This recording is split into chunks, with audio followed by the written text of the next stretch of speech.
قاعد لوحدك في البرتقال، الشيطان يوزك سكه شمال، العب يلا العب يلا. ايه الاغاني الرجال بتاعت اليومين دول؟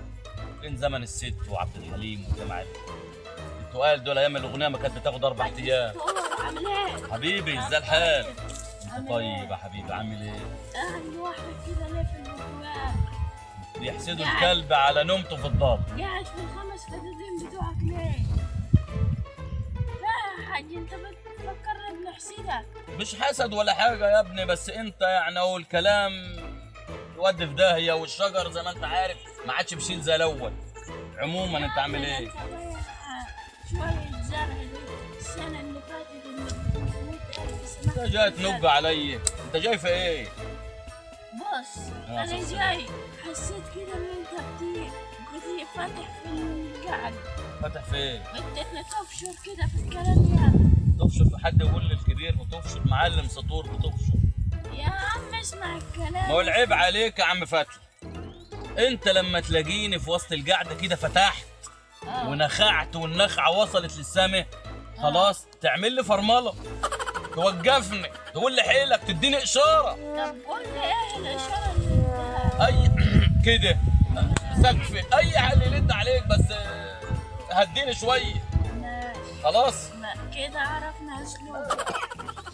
انما انت تصطادني في القصه كده وتقول لي، وحلو ان انت بتفهمني على جنب يعني. ماشي انا بقول برضه عشان الناس حاسه قاعد تفكر يا لما اصلا. مين اللي جاي هناك دي؟ الحاج السلام عليكم. وعليكم السلام ورحمه الله وبركاته. عامل ايه؟ حبيبي يا حاج دبور، ازاي الحال؟ والله بخير. عامل ايه اخبارك؟ تمام والله الحمد لله. ايه مال صحتك مالها كده؟ حاسس ان انت مش مظبوط.